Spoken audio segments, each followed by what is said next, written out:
मित्रहो, आज 1 जानेवारी 2025 इंग्रजी वर्षाचा पहिला दिवस आणि या पहिल्या दिवशीच एक महत्त्वाची बातमी, महत्त्वाचं गॉसिप अगदी मुंबईपासून दिल्लीपर्यंत धुमाकूळ घालतंय। ही बातमी खरी आहे का? आणि ही बातमी जर खोटी आहे तर ही बातमी ज्या वास्तूत घडली त्या वास्तूचे मालक ही बातमी खोटी आहे असं सांगणार आहेत का? ही बातमी काय आहे असाही प्रश्न तुम्हाला पहिले काही क्षण पडला असेल तर ही बातमी आहे शिवसेना नेते आणि खासदार संजय राऊत यांना मातोश्रीमध्ये मारहाण झाल्याची, मातोश्रीमध्ये राऊतांना फटके पडल्याची। काय आहे नेमकी सच्चाई? ठाकरे खरी सच्चाई किंवा ठाकरे याबाबतची सच्चाई महाराष्ट्राला आणि मराठी मुलकाला समजावून सांगणार आहेत का? इतका पारदर्शीपणा उद्धव बाळासाहेब ठाकरे हे दाखवणार आहेत का? की गॉसिपवर बोलायचं नाही असं म्हणून ते या सगळ्यालाच बगल देत ही चर्चा किंवा ही धुमस पुढचे आणखी काही महिने अशाच पद्धतीत सुरू ठेवणार आहेत? संजय राऊतांना फटके पडले का? काय आहे नेमकं हे सगळं प्रकरण? कुठून सुरू झालं आणि ते दिल्लीमध्ये विशेषतः देशाच्या राजधानीमध्ये या सगळ्या गोष्टी का पेटवल्या जात आहेत? का त्याला हवा दिली जाते? कोण आहे याच्या मागे? हे मी आपल्याला संक्षिप्त स्वरूपात सांगण्याचा प्रयत्न करणार आहे।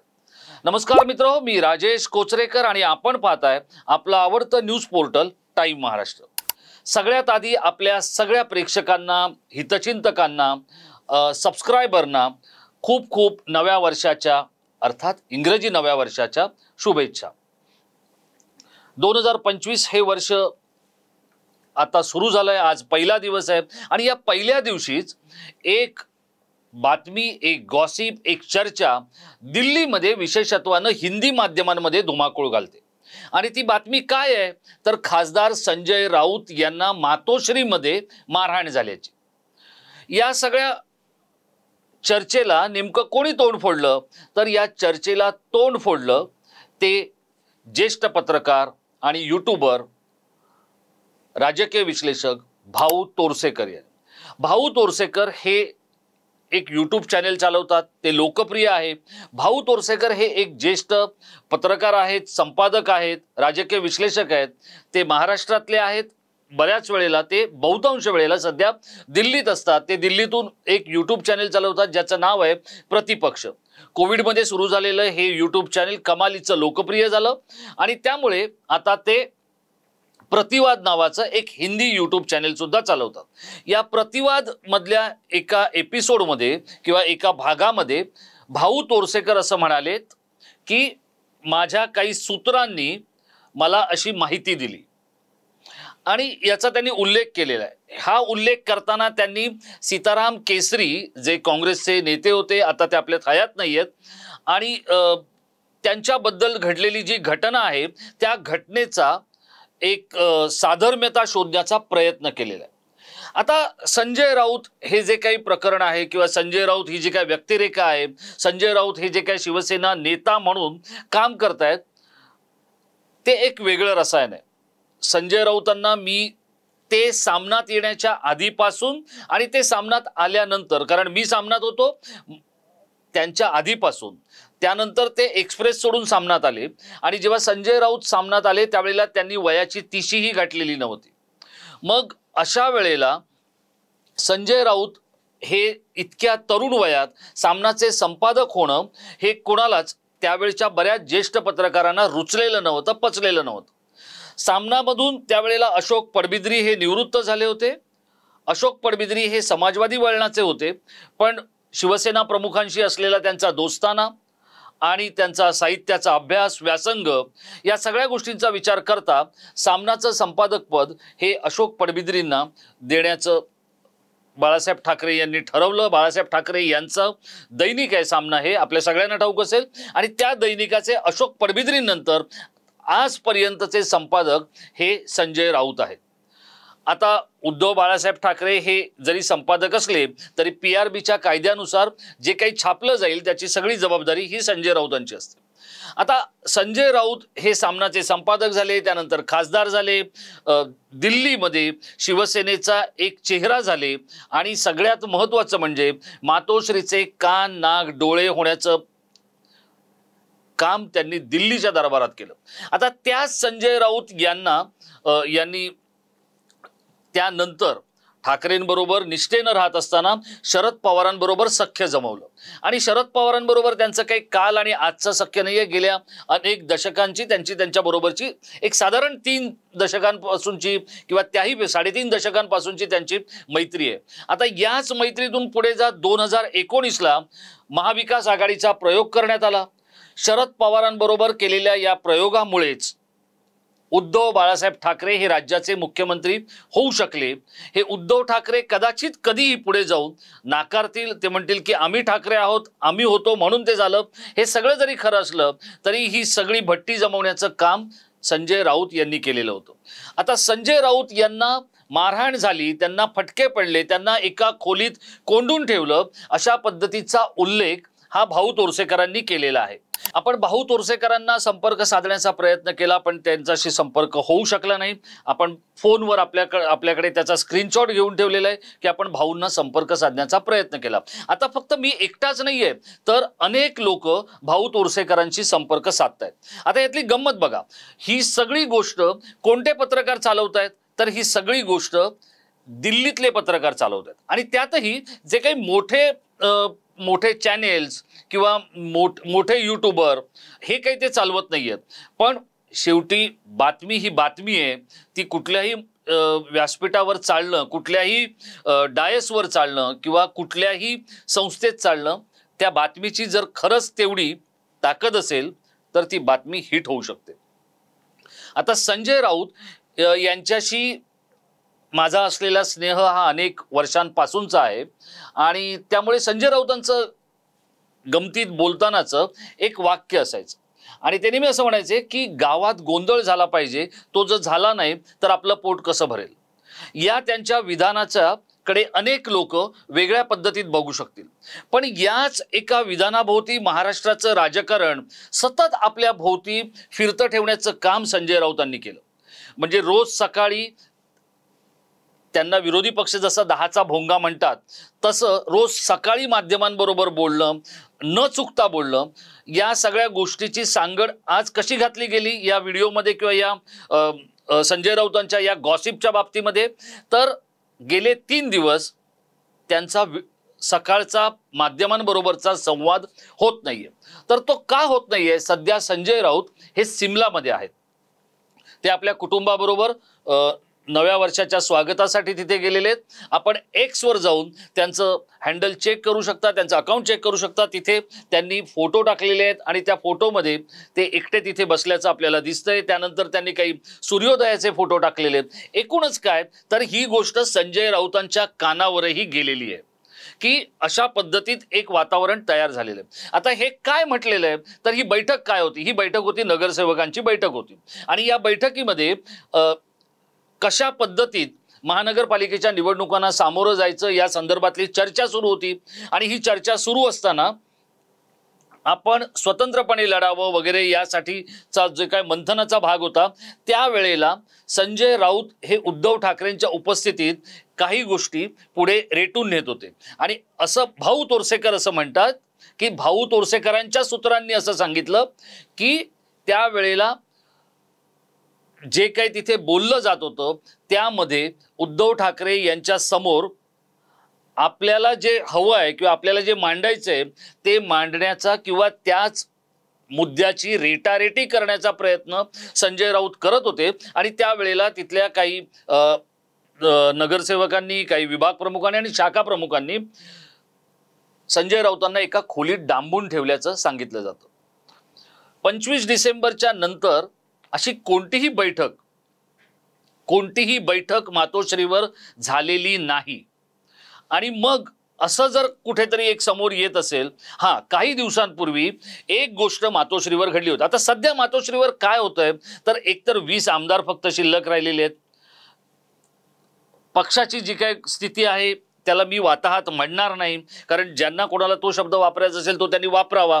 पण पक्षाची स्थिती नाजूक आहे हे स्वतः उद्धव ठाकरेही कबूल करतायत. कारण ते म्हणतायत आता माझ्याकडे देण्यासारखं काय नाहीये, आता देण्यासारखं काय नाहीये याचा अर्थ पक्षाची स्थिती नाजूक आहे. मग अशा परिस्थितीतून बाहेर पडण्यासाठी जे काय करायचं आहे त्यात प्रामुख्यानं एक करायचंय ते म्हणजे मुंबई महानगरपालिकेची निवडणूक ही स्वतंत्रपणे लढावी शिवसेनेने, उद्धव बाळासाहेब ठाकरे या गटाने, असं अनेकांना वाटतंय. आणि त्यातून मुंबईकर जो आहे तो आपल्याला साथ देईल असं काहींचं म्हणणं आहे. त्याला संजय राऊतांचा विरोध आहे असं एक सांगितलं जातं. काही दिवसांपूर्वी मातोश्रीवर एक बैठक लावण्यात आली होती. मातोश्रीवरच्या या बैठकीमध्ये जे 64 नगरसेवक आहेत, आत्ता एकूण 94 होते, त्यातले 30 गेले शिंदेंबरोबर, आता 64 राहिलेत. या 64 पैकी तिथे फक्त 42 नगरसेवक पोचलेले होते. आता या 42 नगरसेवकांपैकी उरलेल्या पुढच्या 8-10 नगरसेवकांनी आपण गावी आहोत, आपल्यावर काही उपचार सुरू आहेत, आपण आजारी आहोत असं सांगितलं. अशी माहिती विनायक राऊतांनी या नगरसेवकांच्या बैठकीच्या वेळेला दिलेली होती. म्हणजे एकूण साधारण 50 नगरसेवकांचा हिशेब लागलेला आहे किंवा 52 नगरसेवकांचा. 12 नगरसेवकांचा हिशेब लागलेला नाहीये. ते कुठे गेले माहित नाही. ते फुटलेत का, ते फुटणार आहेत का, ते जाणार आहेत का, ते भाजपमध्ये जाणार आहेत की शिंदेंकडे जाणार आहेत, काही माहित नाहीये. ही झाली एक स्थिती.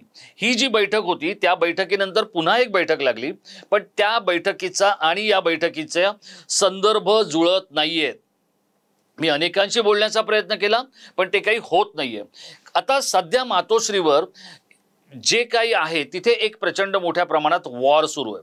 ते वॉर कोणाचं आहे तर जेन नेक्स्ट आणि जेन फर्स्ट, म्हणजे जे ज्येष्ठ आहेत त्यांचं आणि जे नवतरुण आहेत किंवा जी नवी शिवसेना आदित्य ठाकरे यांच्या दिशेने किंवा आदित्य ठाकरे यांच्या कलाने तयार होणारी जी शिवसेना आहे तिचा एक दौर आता सुरू झालेला आहे. आणि अशा या सगळ्या गोष्टींमध्ये संजय राऊत हे डिजिटलवर पण असतात, संजय राऊत हे माध्यमांमध्ये असतात, संजय राऊत दिल्लीत असतात, संजय राऊत राज्यात असतात, संजय राऊत मातोश्रीत असतात. या सगळ्याचा एक प्रचंड पोटशूळ हा सध्या असलेल्या काही खासदारांपैकी काहींना आहे, काही आमदारांपैकी काहींना आहे. आणि जे काही आता नवे पोपट शिवसेनेमध्ये आलेले आहेत वेगवेगळ्या फांद्यांवर बसून, त्या सगळ्यांना संजय राऊतांच्या बरोबरीने विठू विठू करायचंय. पण राऊतांचं विठू विठू करणं, याच्या वेळा, त्याचा आवाज, याच्या बरोबर आणि त्यांचं ज्ञान, सगळ्यात महत्त्वाचं म्हणजे त्यांच्याकडे असलेली माहिती, हे या सगळ्या पोपटांशी काही जुळतं घेत नाहीये. आणि त्यातून एक प्रचंड असूया राऊतांबद्दलची तयार झालेली आहे. माझा प्रश्न असा आहे की हे जर सगळं सुरू आहे, आता मातोश्रीत मारहाण झाली असं जर दिल्लीत बोललं जातंय, वेगवेगळ्या माध्यमांमध्ये बोललं जातंय, महाराष्ट्राच्या राजकारणात दबक्या आवाजात ठाकरेंना ऐकू जाईल असं बोललं जातंय, अजूनपर्यंत या स्वरूपातला व्हिडिओ कोणत्याही डिजिटल किंवा चॅनेलवर आलेला नाही. मित्रहो, हा व्हिडिओ करत असताना शिवसेनेचा विरोधक म्हणून या व्हिडिओकडे पाहू नका किंवा उद्धव ठाकरेंचा किंवा संजय राऊतांचा समर्थक म्हणूनही पाहू नका. पण महाराष्ट्राच्या राजकारणामध्ये कशा पद्धतीत नॅरेटिव्ह सेट करण्याचे उद्योग हे दिल्लीतून सुरू झालेत आणि त्याला महाराष्ट्रातलीच मराठी माणसं कशी खतपाणी घालतायत हे जर तुम्ही पाहिलं तर तुम्हाला लक्षात येईल की महाराष्ट्राच्या राजकारणाला आणखी आता मोठा धोका नेमका कसलाय. आता संजय राऊतांना जर मारहाण झाली असेल किंवा झाली असं जर आपण समजलं तर त्याचा कुठे ना कुठेतरी उलगडा होऊ शकेल. काही दिवसांपूर्वीची एक घटना सांगतो. एका विद्यमान खासदाराच्या विरोधात एका माजी खासदाराने 2 महिला कार्यकर्त्यांना मातोश्रीवर भेटीची वेळ उद्धव ठाकरेंची मिळवून दिली होती. उद्धव ठाकरे हे तसे शांत, संयमी, सद्गुणी वगैरे आपल्याला सगळ्यांना ठाऊक आहे की ते असे काय आक्रस्ताळे राजकारणी नाही आहेत. त्यांच्या समोर या 2 महिला पदाधिकाऱ्यांनी म्हणा, महिला शिवसैनिकांनी म्हणा किंवा महिला आघाडीच्या काही कार्यकर्त्यांनी म्हणा, एका विद्यमान आमदाराच्या विरोधात अत्यंत गंभीर शब्दात आणि त्याहीपेक्षा गंभीर स्वरूपाचे आरोप केले. विदर्भामध्ये ज्या वेळेला ते संपर्क नेते म्हणून किंवा निरीक्षक म्हणून गेले होते त्यावेळेला ते एका अतिथीगृहावरच थांबून असायचे. एका विशिष्ट व्यक्तीचं नाव तिथे घेतलं गेलं आणि त्यांच्या बरोबरच ते असायचे. आम्हाला ते भेटायचे नाहीत कारण आम्ही त्या विशिष्ट व्यक्तीच्या प्रवर्गात येत नाही किंवा त्यांच्यासारखे दिसत नाही, अशा स्वरूपाचे अत्यंत भयंकर आणि गंभीर आरोप या विद्यमान खासदाराबद्दल केले गेले. हे सगळं ऐकल्यानंतर काहीसे उद्धव ठाकरे अवघडून गेले. तर हे काय होतं, तर हे आपल्याच सहकार्यासाठी खोदलेला एक खड्डा होता आणि हे आता जर मातोश्रीत सुरू झालेलं आहे तर ज्या काँग्रेसच्या नादाला शिवसेना लागलेली आहे त्या काँग्रेसमध्ये बऱ्याच वेळेला अशा गोष्टी घडलेल्या आहेत. भाऊ तोरसेकरांनी ज्या सीताराम केसरींचा उल्लेख केला ते एक उदाहरण जे सगळ्यांना माहिती आहे, पण जागोजागी अशा पद्धतीच्या गोष्टी काँग्रेस पक्षामध्ये होत असतात, घडत असतात. आता त्याची लागण शिवसेनेला लागली आहे आणि ती इतकी गंभीर लागली आहे की त्यासाठी आता मातोश्रीचं नावही गोवलं जायला लागलं. मातोश्रीला सर्वसामान्य शिवसैनिक हे आपल्या मंदिराप्रमाणे किंवा एखाद्या तीर्थक्षेत्राप्रमाणे मानत असतात. आजही शिवसेना प्रमुख बाळासाहेब ठाकरे ज्या खुर्चीवर बसायचे त्या खुर्चीवर जाऊन हजारो शिवसैनिक नतमस्तक होत असतात. इतकंच काय, पण जे शिवसेनेतून बाहेर गेलेले लोक आहेत, मग नारायण राणे असतील, एकनाथ शिंदे असतील किंवा आता त्यांच्याबरोबरचे अनेक सहकारी असतील, हे आजही मातोश्रीबद्दल किंवा शिवसेना प्रमुखांबद्दल आदराने बोलत असतात. मग असं असताना मातोश्रीत मारहाण झाली, ती झाली का? उद्धव ठाकरे यांच्या मालकीची ती वास्तू आहे. जर आपल्या वास्तूबद्दल असं बोललं जातंय, मग ते गॉसिपमध्ये असू द्या किंवा गावगप्पांमध्ये असू द्या, त्याबद्दलचं स्पष्टीकरण ठाकरे देणार आहेत का? काय आहे राऊतांच्या मारहाणीची सच्चाई? तर राऊतांचं वाढतं प्राबल्य, वाढता प्रभाव हा शिवसेनेतल्या अनेकांना नकोसा झालेला आहे. मित्रहो, उद्धव ठाकरे यांच्याच आदेशाने मनोहर जोशींची हुरियो उडवली होती. मनोहर जोशींची हुरियो ही काय पहिल्यांदा उडवली नव्हती. मनोहर जोशींची हुरियो दसरा संमेलनात उडवल्यानंतर दिवाकर रावते आणि सुभाष देसाई यांनी महापौर बंगल्यावर आनंद व्यक्त केला उद्धव ठाकरेंच्या समक्ष. याचे साक्षीदार माझ्याकडे आहेत. जर या माहितीला छेद देण्याचा प्रयत्न केला तर त्या साक्षीदाराच्या पुस्तकाची पानं आणि त्याचं अमेरिकेत छापलं जाणारं पुस्तक हे मी लवकरच आपल्या समोर उघड करणार आहे. तर याच पद्धतीत मनोहर जोशींना टपली मारण्याचा प्रयत्न सुद्धा शिवसैनिकांनी केला होता, कारण त्यावेळेला बाळासाहेब ठाकरे यांनी तिसऱ्यांदा अखेरचा जय महाराष्ट्र करत शिवसेना प्रमुख पद सोडलेलं होतं. ते मनोहर जोशींच्या रागामुळे सोडलं अशी शिवसैनिकांची धारणा होती आणि शिवसेना भवनच्या परिसरात मनोहर जोशींना एका शिवसैनिकाने टपली मारली होती. त्यामुळे ठाकरेंच्या बाबतीत हे काही असं घडतंय ही पहिली वेळ नाहीये, पण हे सगळं मातोश्रीत घडतंय हे अधिक धक्कादायक आहे.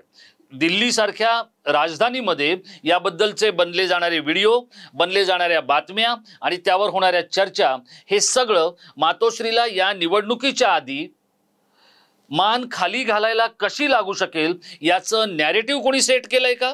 आणि हे जर नॅरेटिव्ह सेट केलं असेल तर उद्धव ठाकरे यांनी याच्यावर जाहीर भाष्य करण्याची आणि संजय राऊतांना फटके पडले की नाही याची सच्चाई सांगण्याची गरज आहे. आता तुम्ही म्हणाल की हे पक्षांतर्गत आहे, तुम्ही काय सांगताय आणि कशासाठी सांगताय, असं तुमच्या डोक्यात येऊ शकेल. पण उद्धव ठाकरे यांचा पक्ष हा भारतीय निवडणूक आयोगाकडे नोंदणी केलेला पक्ष आहे आणि त्यामुळे भारतीय निवडणूक आयोगाकडे जे पक्ष नोंदणी केलेले आहेत त्याचे नेते हे जनतेचे आहेत, त्याचे नेते हे राज्याचे किंवा देशाचे आहेत आणि त्यामुळे ते नेते जिथे वास्तव्य करतात तिथे जर अशी एखादी गोष्ट किंवा घटना घडत असेल तर त्यावरती ठाकरेंनी आपली चुप्पी तोडणं गरजेचं आहे. पण ही चुप्पी तोडताना यातली खरी सच्चाई काय आहे हे देखील सांगणं तितकंच गरजेचं आहे. संजय राऊत ज्या वेळेला सामनामध्ये आले त्यावेळेला त्यांनी 2 स्तंभ सुरू केले होते. यापैकीचा एक स्तंभ होता रोखठोक, जो अजूनही सुरू आहे. आणि दुसरा स्तंभ होता, त्याचं नाव होतं सच्चाई. या सच्चाईमध्ये राज्यात आणि समाजामध्ये वेगवेगळ्या घडलेल्या काही गोष्टी की ज्याच्यावर खरंच अन्याय झालाय का, या गोष्टींना वाचा फोडण्यासाठी दोन्ही बाजूच्या पक्षांना समजून घेऊन त्यांची बाजू मांडण्याचा प्रयत्न अत्यंत तटस्थपणे या स्तंभामध्ये केला जात होता. त्याचं नाव होतं सच्चाई. संजय राऊत दर आठवड्याला ती सच्चाई लिहायचे आणि तो जो स्तंभ होता किंवा ते जे नाव आहे त्या सच्चाईला जागून आता एकतर संजय राऊतांनी यातली सच्चाई काय आहे हे सांगणं गरजेचं आहे. सध्या ते कुटुंबाबरोबर आहेत, पण ते लवकरच मुंबईत परत येतील. ते 2 तारखेला मुंबईत परत येतील असं त्यांच्या निकटवर्तीयांकडून सांगितलं जात आहे. पण मुंबईत ते आल्यानंतर ते याचा खुलासा करणार का, किंवा संजय राऊतांना मातोश्रीत मारहाण झाली त्यामुळे मातोश्रीचे मालक म्हणून उद्धव ठाकरे, कारण शिवसेनेचे ते पक्षप्रमुख आहेत एका गटाचे, संजय राऊत हे शिवसेनेचे राज्यसभेचे सदस्य आहेत, नेते आहेत, आणि त्यामुळे या दोन्ही भूमिकांमधून ठाकरेंना ही सच्चाई महाराष्ट्राला सांगावीच लागेल. भाऊ तोरसेकर यांना सांगणारी सूत्र ही नेमकी जेन नेक्स्ट मधली आहेत की भाऊंच्या वयाची आहेत. आता याच्यातला जाता जाता एक कंगोरा मी आपल्याला सांगून जातो. भाऊ तोरसेकर हे श्री या एका जुन्या साप्ताहिकामध्ये सर्वेसर्वा म्हणून काम करत होते. सिद्धहस्त लेखक असलेले भाऊ तोरसेकर हे अत्यंत आकर्षक मथळ्याखाली आपलं साहित्य वाचकांपर्यंत पोचवत होते. त्याच्या बऱ्याच वेळेला त्याची शीर्षक अशी असायची, मांजर नाच करते, पुराणातल्या गोष्टी सांगणारा नागोबा, अशा मथळ्यांखाली येणारं भाऊंचं साहित्य हे एका पिढीने वाचलेलं आहे. त्याच भाऊंनी आता डिजिटलवर हे सगळं बोलत असताना, कारण भाऊ तोरसेकर हे संजय राऊतांच्या आधी सामनाचे संपादक होण्यासाठी प्रयत्नरत होते. भाऊ तोरसेकर यांनी मार्मिकमध्ये देखील प्रयत्न केले होते, ते मार्मिकमध्ये रुजूही झाले होते, पण त्यांचं लिखाण आणि त्यांच्या काही गोष्टी शिवसेना प्रमुखांना न पटल्यामुळे त्यांना तिथून काढता पाय घ्यावा लागला होता. तेच भाऊ तोरसेकर आत्ता संजय राऊतांच्या बद्दल हे जेव्हा करतायत किंवा बोलतायत त्यावेळेला सुधण्यास अधिक सांगणे न लागे.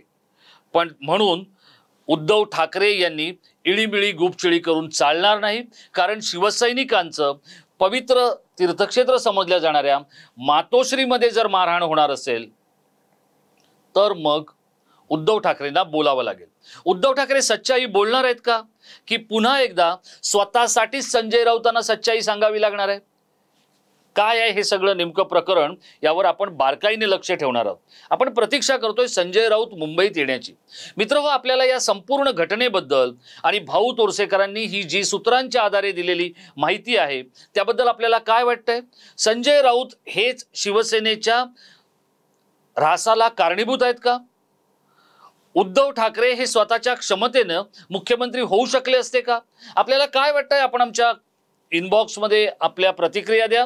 आपण आमच्या कॉमेंट बॉक्समध्ये व्यक्त व्हा. आपण व्यक्त होताना संसदीय शब्दांचा आणि सभ्य भाषेचा उपयोग केला तर त्यातली गुणात्मक मूल्य आपण पुढच्या व्हिडिओसाठी वापरात आणू शकू.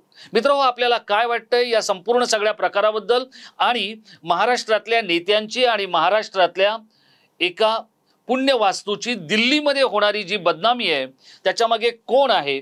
आपल्याला काय वाटतंय आपण आम्हाला आवर्जून कळवा. मी आपल्या प्रतिक्रियांची प्रतीक्षा करतोय आणि पुढचा व्हिडिओ येईपर्यंत स्वतःची काळजी घ्या. आपण या मागच्या 3 वर्षामध्ये टाइम महाराष्ट्रावर भरभरून प्रेम केलेलं आहे.